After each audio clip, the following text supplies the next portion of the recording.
Oi, gente! Sejam bem-vindos ao canal Eu Conto. Hoje eu trago uma história diferente para vocês. Eu vou contar a minha história em homenagem aos 30 anos do meu grupo de raiz. Isso mesmo, os 30 anos do Acauã.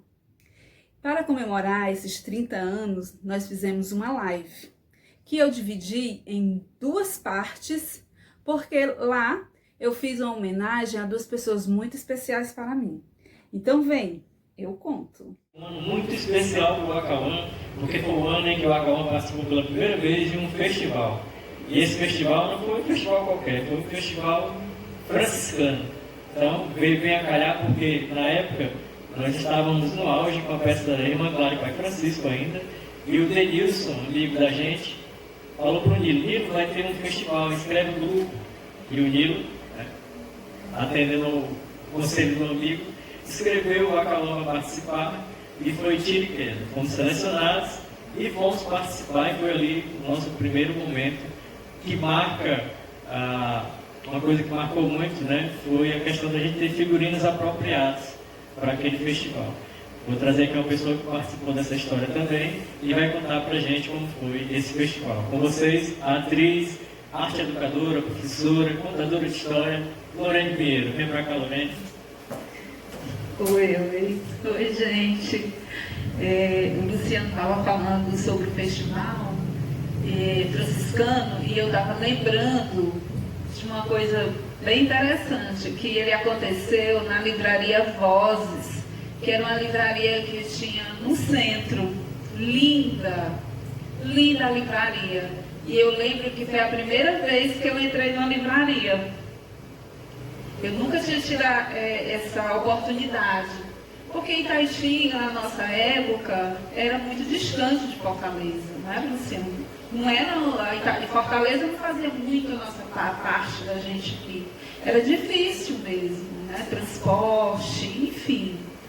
E eu lembro que eu fiquei encantada com aqueles livros e que me chamou muito a atenção. E o festival, eu estava muito nervosa, porque festival, nós um bando de adolescente brincando de fazer teatro, porque a gente não tinha dimensão do que realmente era o teatro.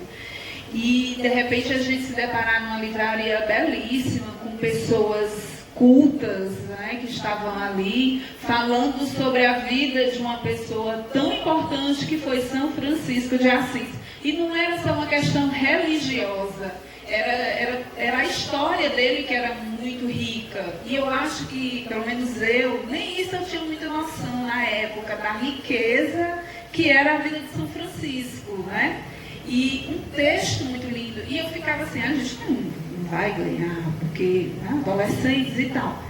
Mas por quê? Porque eu não tinha dimensão da importância daquele texto. O texto era belíssimo, o texto de São Francisco, Tinha uma passagem que eu não entendia, que eu ficava, meu Deus, por que ele diz isso? Que ele falava assim, na hora da morte dele, por que está chorando, Porque eu estou morrendo.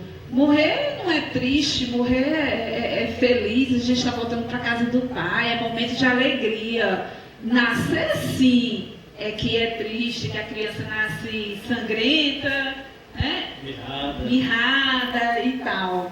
E eu não entendia aquilo, Hoje a gente já compreende o que é que ele quis.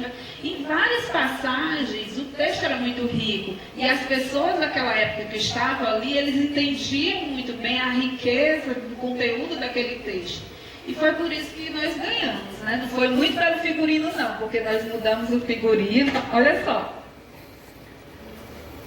Um dos nossos figurinos era justamente esse vestido. Dá licença, gente. Olha só. Caiu tudo aqui, mas deixa eu mostrar. Era esse vestido, ó.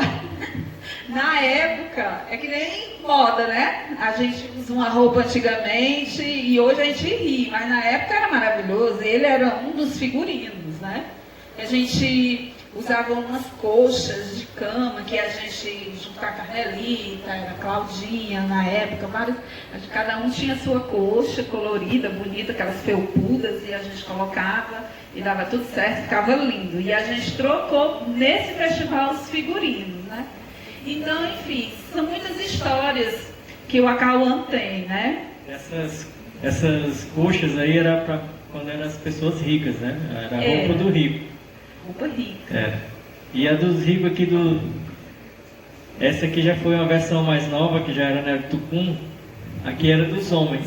Na segunda versão que nós fizemos. Mais teatralizada, isso. Tudo. É uma coisa mais moderna. E eu lembro também, com relação a essa peça lá no festival, que nós concorremos com outro grupo que apresentou também a opereta, tu lembra? Foi.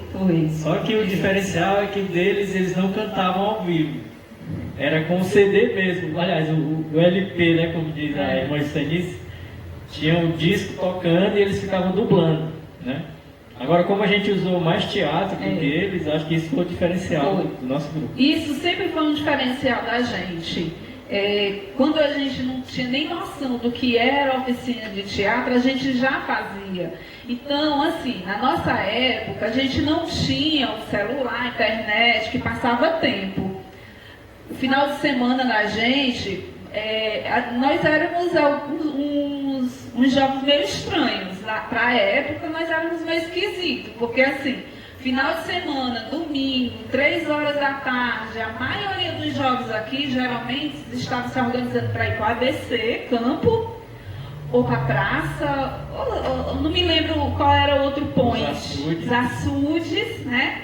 E a gente não, 3 horas da tarde, nós estávamos no Santo Antônio, na escola que a gente se reunia lá, no Santo Antônio, fazendo teatro do jeito que a gente sabia, no improviso. A gente chegava lá, vamos fazer o quê? Hoje nós vamos montar um esquete, né? E, sei lá, com o tema droga. E em 15 minutos a gente criava um texto e montava, e isso nos ajudou muito na nossa história, porque a gente conseguiu desenvolver uma coisa que muitos artistas, inclusive Rede Globo, Regina Duarte está aí para provar, né, que usava um ponto que ele conseguia decorar texto, e nós não. Nós conseguimos fazer a coisa ali ao vivo e a gente improvisava mesmo. E isso é um grande diferencial da gente, entende? E eu sei que eu falo muito, mas eu queria registrar esse momento contando 2 histórias, porque eu queria agradecer muito e queria registrar essas 2 pessoas muito importantes na minha vida. Primeiro, não sou diferente de nenhum que entrar e sentar aqui. O Nilo. Hoje eu perguntei para ele, Nilo, tu lembra como foi que eu entrei no Acauã? Tu lembra como foi que a gente se conheceu? E ele riu e disse, por favor, coisa tão antiga, né? E eu disse assim, pois eu vou te dizer lá. Eu entrei muito na coincidência. Eu vinha na rua do Valmic e o Nilo olhou e ficou me esperando. Quando eu fui chegando próximo dele, ele disse assim, vai, eu achei que era a Lucilena. Não me lembro se eu tinha a aparência da Lucilena, se a gente lembrava uma da outra, eu não lembro, mas ele confundiu na hora. E aí eu ri, aí disse assim, não, tudo bem. Aí ele disse assim, mas vem cá, a gente está reunindo umas pessoas para fazer um ensaio de uma peça infantil que a gente vai montar. Você não quer ir lá, não? Aí eu quero, porque eu já faço teatro, já desde criança, na rua lá de casa, comecei com Xuxa, com as Paquitas, e por aí a escola, enfim. Então eu já fazia teatro na época, de brincadeira, lógico, eu tinha 14 anos, e isso foi muito importante, porque era a chance que eu tinha de participar de um grupo. Eu não vinha da igreja, eu não conhecia Luciano, Claudinho, os meninos, eu não era movimento de nenhum. O meu movimento era na rua, porque meu pai não deixava eu sair. Então, como eu era da rua, ali na minha rua, eu meio que conduzia a gangue ali para fazer o que eu gostava de fazer, que era teatro. E aí foi a grande oportunidade que eu tive de fazer realmente teatro com pessoas realmente, né, com os meninos. E eu fui participar, ele gostou. Eu lembro que eu fazia uma rainha e que na hora a rainha desmaiava. E eu desmaiei muito bem, ele nem soube disso, porque ele se assustou. Diz como tu desmaiou legal, massa. Só que eu já vinha desmaiando há uma semana lá em casa, de frente da televisão. Porque eu assistia a Top Model na época, e a Malu Mader, ela desmaiou assim, eu imitava muito as artistas. Eu achei aquele desmaio lindo, então eu ficava desmaiando em casa. E por coincidência, no texto que ele me deu, eu desmaiava. Então, eu desmaiei já divina, né? E isso foi muito legal, essa passagem com o Nilo. E ele me acompanhou em momentos muito importantes. Vai ficar longo, né? Mas deixa eu falar, por favor. No colégio de direção, quando eu passei, eu não tinha a menor possibilidade de fazer o colégio, porque a gente morava em Taitinga e não tinha transporte. E ele disse, você vai. Eu disse, eu vou como? Ele disse assim, a gente vai dar um jeito, mas você vai fazer. E no primeiro dia eu não tinha como voltar para casa. E ele foi para Fortaleza, 10h30 da noite, ficou lá comigo. E eu disse, Nilo, nós vamos voltar como? Ele disse, nós não vamos voltar hoje, porque não tem como voltar. Nós vamos dormir na casa de uma amiga minha. Vamos, no Edson Queiroz. Chegamos na casa meia-noite, a casa estava fechada, ninguém nos recebeu. Eu olhei para ele e disse, e agora? Ele, não se preocupe, a gente volta para o terminal, já é meia-noite, 4h da manhã, a gente vai embora, tá tudo certo. Um instante a hora passa. E a vizinha que viu todo o movimento, que nessa época as pessoas ainda ficavam na rua, disse, vocês estão na rua? Aí a gente disse, estamos. Aí ela disse, se vocês quiserem dormir aqui na minha casa, eu estou sozinha, porque o meu marido viajou.